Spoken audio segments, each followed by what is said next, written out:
Grief abstracts. Flit and click of the clock. Rim of my wrist in the sum of the light. By which trill of bird answer as might. A word turns in a thought, while a foot's in the literate belly, timed, measured, kissed. Mired in rhyme, I rise and am too, a ruse or a wraith, doubled. I see the hedge of the sky with the edge of my eye, the face of my kind with my mind.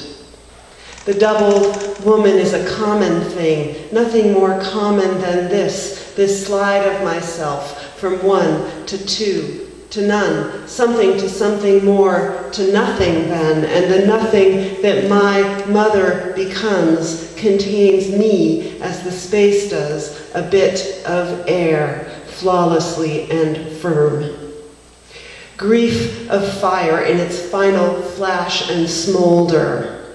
Weight of her speaks, sparks, brief, ire, become ash, become ruinous, food full of dolor. To recall her laughter is to grow older. Fears rife in this filial order. If molded, I'm fodder for air and I'm colder. Since I lost her, I stored her like ore in my form, as if later I'd find her, restore her. Slow and ready rising, grief draws similes, slides over for intrusions of likeness, berry bush, clay, beaded wire, bread torn for toddler. Bored grief wards a rose bloom by the door. Gravity suffices as thought. Thoughts grafted or scratched as a plant or a lens. Sad thought, assiduous in its pursuits, beating devotion into the body as a small and forced, wary focus. I wanted to read a poem from this book, Equivocal, because of the Veterans Project that you've got going on here. I don't know if all of you have had a chance to go check it out, but if you haven't yet, do the Veterans Book Project. I saw something about it, but it's somewhere right in the vicinity, right? It was here. So if you go over to Parkside, so this is a project that it involves veterans, by which the artist means not just soldiers, but also anyone who's been affected by war or wars, any of the wars. And these folks have been invited to make books about their experience. The books are really beautiful and professionally made, includes photograph and writings. So I was very moved by that, so I wanted to read this poem, which is about being a child during the Vietnam War, an adult during the Iraq and Afghanistan wars. Familius, with insertions from Homer. So 3 sections, and as it goes, insertions from Homer. My mother used to cry in the car while driving. This was terrifying to me in the back seat. Not only was she responsible for my safety, but I could not see her face. And now I cry in the car while driving. My children behind me fight over who gets to hold the twist tie. This is a particularly deadly fight. I turn the news up so as not to hear them. I want to hear the mother who is talking about her dead son so that I can cry. Sometimes they ask me why I am crying. I always say, the war. This is how they come to be against the war. It is also how I came to be against the war that made my mother cry. She used to say, it was not politics that got to me. What did I care about politics? It was thinking about the neighbor's son. This is the famous fierceness of mothers. We do not want to listen to our children fighting because it will distract us from the war, which is making us cry. One mother says she opens the newspaper and immediately begins to cry even before she reads anything. Another cannot watch child-in-danger movies. This is also true for me to an extreme degree. Once I was up half the night worrying for a girl in a movie who'd had her appendix out. The surgery was placed in the plot in order to bring her uncle and his boyfriend back together. Their mutual concern and love for the girl was a sign of their continued love for each other. This I knew. I also knew, incidentally, that it was fiction. However, I could not sleep because they never showed the girl back home. In the final shot, she was asleep in the hospital bed. We were meant to be thinking about the two men who loved each other, who were watching over her as if she were their child, to be thinking about love and how it is not the exclusive property of parents or heterosexuals, but belongs to everybody. But I wanted the girl to wake up. In the morning, I told my husband, and he was furious with me. He wants me to be able to watch movies, and it is more and more evident that I can no longer watch movies. This, according to my husband, is a pathetic failure to be objective, rational, and to have fun. 2. My mother used to cry in the car while driving to stop the sorrowful fighting. This was terrifying to me in the backseat. We shall fight again afterward until the divinity chooses between us. Not only is she responsible for my safety, she gives victory to one or the other. And now I cry in the car while driving. By this time, the terms of death hang over us. My children behind me fight. There is no sparing time for the bodies of the perished. This is a particularly deadly fight. Standing there in their midst, I turn the news up high. Now the sun, rising out of the quiet water and the deep stream of the ocean, speaks of the mother who is speaking about her dead. As they wept warm tears, they lifted them. Sometimes they ask me who I am crying. In the same way, on the other side, their hearts in sorrow. She used to say, it was not politics. What did I care about politics? Is there any mortal left in the wide earth who will still declare to the immortals his mind and its purpose? This is the famous fierceness of mothers. We do not want to listen to these children because it will distract us from what makes us. There is little breathing space in fighting. This is also true for me to an extreme degree. My desire has been dealt with roughly.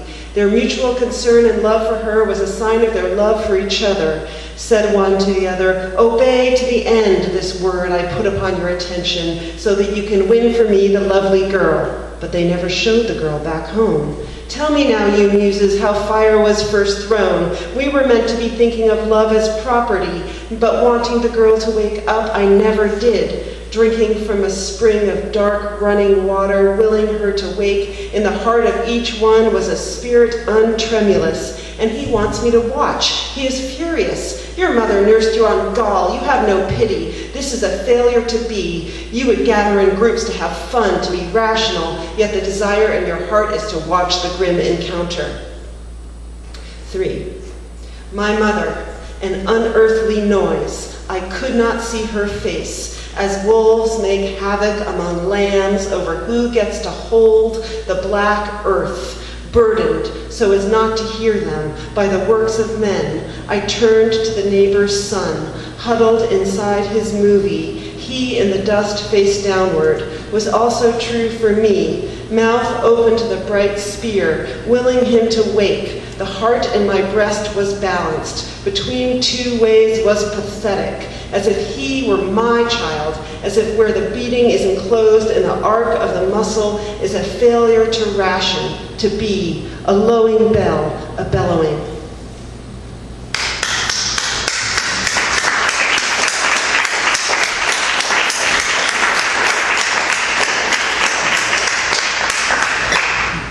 Thanks.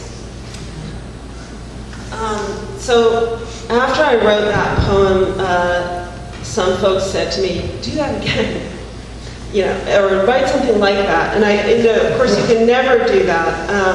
But I thought a lot about that, and I thought, well, what is it that I would do again? And it wasn't the form, and it wasn't specifically the narrative, but it was the topic. And so it was one of the reasons why I wanted to then write a book about violence. So this is that, and I read from this the other night, so I'm only going to read a tiny bit. But I'll read maybe 3 or 4 notes. So this is 100 notes on violence. This is number 23. The idea to write a book about violence. What kind? The close-up kind. Because I cannot write the words school shootings into the little search box. Later, I hear that whatever you write into the little search box will somewhere be recorded as data in order to better sell you. What does the person searching school shootings want to buy? I keyed guns instead, but I don't want to buy a gun. I could buy a gun. 26. Cold and grand, rare and red. I said, no one steals children. There's nothing to be afraid of. The remnants of winter are ugly, torn plastic 2 months under snow, flutters now in March wind. My girl climbs a tree. A man in a car watches her. I look up and he looks away. A friend goes to jail for a night. There she meets another woman who threw a box of spaghetti at her husband. The box broke and a piece of spaghetti went into their daughter's eye. Now she is jailed for child abuse. Another one, 5 months pregnant, says, the prison does not recognize her pregnancy. Oh, my baby moved, she says. There is no place outside the world.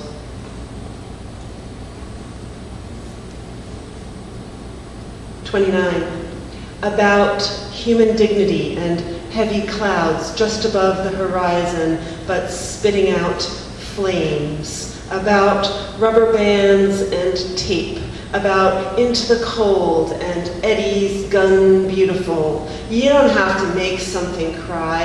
In summer you'll hear them sobbing into their cells. About classrooms acquire better locks. About snipers in black with devices for spying. Snipers in black are dangerous, about your mother's hair is tacked to the wall.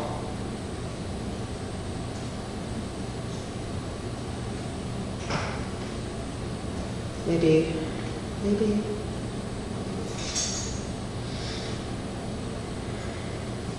I read this the other night, but I like it, so I'll read it again. Because it has Whitman, and there's a lot of Whitman throughout this book, so I like to include him in the reading. So this is 46, Dare Read, and the first section is just Whitman, and then a response. A. Long, too long America, traveling roads, all even and peaceful, you learned from joys and prosperity only. But now, now, to learn from the crisis of anguish, advancing, grappling with direst fate and recoiling not, and now to conceive and show to the world what your children en masse really are. For who except myself has yet conceived what your children en masse really are? Whitman. B. Drinking a beer to the eye of America, a swallowed bit of foam, recoiling not, she stilled in her path, a 9-year-old male she left to starve. The baby cries in her damp, leashed dogs in the snow, a swallowed bit, our children en masse, a mess of tears and non-words, ate the wallpaper for its glue, sweet plaster, and now to conceive of who but myself. Okay, I think I'll just finish with one last poem. But you have to give me a second since I completely changed the reading. I have to think for 1 second, I'm sorry.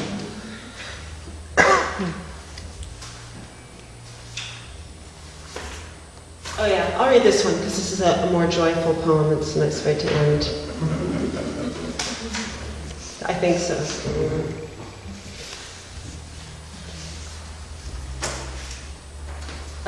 It was great to hear Carol read because she kept reading these poems that are stories, or that are interested in the story, or interested in telling and the act of telling stories, which is a lot what this new book is about. Not that this one is so much, but it was beautiful to hear that. Night. A fever lasts much longer than thought.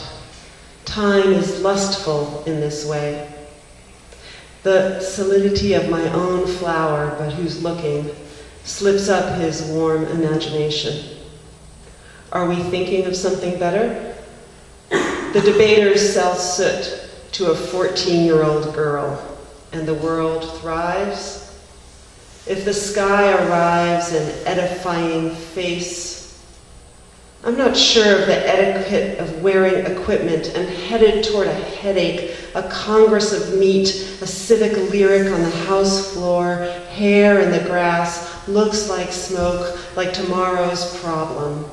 Alice, floored and crying her eyes in, all about me, the sensation of a splatter of crimson, lively on earth, a rag on earth. May I enter the child?